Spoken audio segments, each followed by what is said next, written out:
ನಮಸ್ಕಾರ ಎಲ್ಲರಿಗೂ ವಿನ್ರಸ್ ಯೂಟ್ಯೂಬ್ ಚಾನೆಲ್ಗೆ ಸ್ವಾಗತ.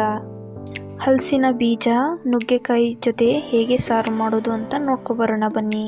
ಬಾಣಲಿಗೆ 2 ಸ್ಪೂನು ಎಣ್ಣೆಯನ್ನು ಹಾಕೊಂಡಿದ್ದೀನಿ, 1/4 ಸ್ಪೂನು ಸಾಸಿವೆಯನ್ನು ಹಾಕೊಂಡಿದ್ದೀನಿ, 1/4 ಸ್ಪೂನು ಜೀರಿಗೆಯನ್ನು ಹಾಕೊಂಡು ಚೆನ್ನಾಗಿ ಒಗ್ಗರಣೆ ಮಾಡಿದ್ದೀನಿ. 9 ಎಸಳು ಬೆಳ್ಳುಳ್ಳಿ ಹಾಗೆ ಕರಿಬೇವಿನ ಸೊಪ್ಪನ್ನು ಹಾಕೊಂಡಿದ್ದೀನಿ. 1 ಈರುಳ್ಳಿಯನ್ನು ಹಾಕೊಂಡಿದ್ದೀನಿ. ಚೆನ್ನಾಗಿ ಫ್ರೈ ಮಾಡ್ಕೊತಾ ಇದ್ದೀನಿ.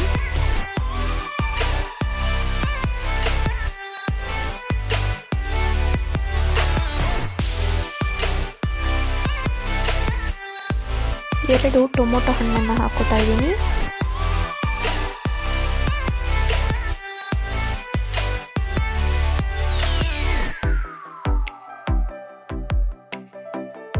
ಚೆನ್ನಾಗಿ ಫ್ರೈ ಮಾಡ್ಕೊತಾ ಇದ್ದೀನಿ.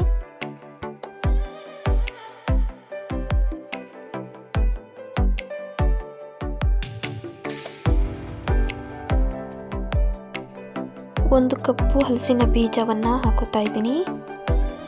2 ಕಪ್ಪು ನುಗ್ಗೆಕಾಯಿ, 1 ಆಲೂಗೆಡ್ಡೆ, 10 ಬೀನ್ಸನ್ನು ಕಟ್ ಮಾಡಿ ತೊಳೆದು ಇಟ್ಕೊಂಡಿದ್ದೆ, ಅದನ್ನು ಒಗ್ಗರಣೆಗೆ ಹಾಕೋತಾ ಇದ್ದೀನಿ.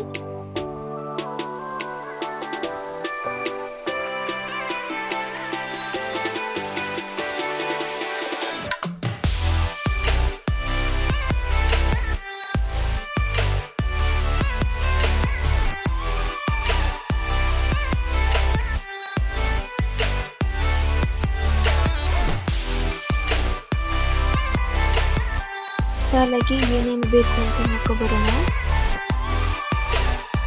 ಸ್ವಲ್ಪ ಕೊತ್ತಂಬರಿ ಸೊಪ್ಪನ್ನು ಹಾಕೋತಾ ಇದ್ದೀನಿ. 1 ಈರುಳ್ಳಿಯನ್ನು, 1/4 ಕಪ್ಪಿನಷ್ಟು ತೆಂಗಿನಕಾಯಿಯನ್ನು ಹಾಕೋತಾ ಇದ್ದೀನಿ.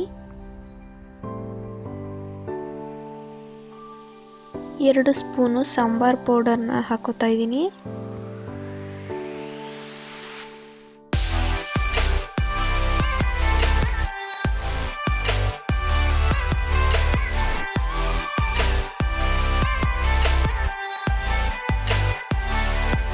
ಎರಡು ಸ್ಪೂನು ಖಾರದ ಪುಡಿಯನ್ನು ಹಾಕೋತಾ ಇದ್ದೀನಿ.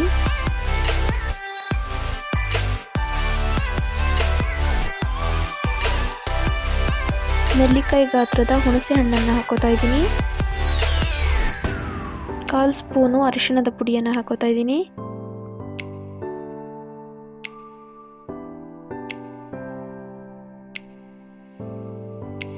ರುಬ್ಬಿಟ್ಟಿರ್ಕೊಂಡಿರುವ ಮಸಾಲೆಯನ್ನು ಸಾಂಬಾರಿಗೆ ಹಾಕೋತಾ ಇದ್ದೀನಿ.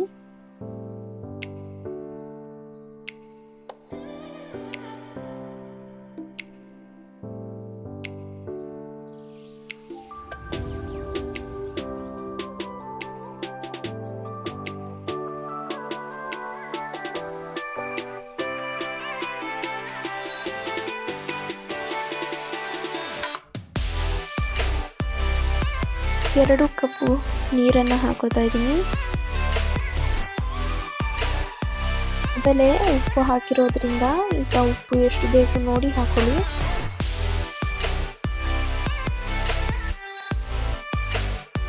ಚೆನ್ನಾಗಿ ಕುದ್ದಿದೆ. ಕೊತ್ತಂಬರಿ ಸೊಪ್ಪನ್ನು ಹಾಕೋತಾ ಇದ್ದೀನಿ. ಹಲಸಿನ ಬೀಜದ ಜೊತೆ ನುಗ್ಗೆಕಾಯಿ ಸಾರು ರೆಡಿಯಾಗಿದೆ. ವಿಡಿಯೋ ನೋಡಿದ್ದಕ್ಕೆ ಧನ್ಯವಾದಗಳು. ಹಾಗೆ ಸಬ್ಸ್ಕ್ರೈಬ್ ಮಾಡೋದು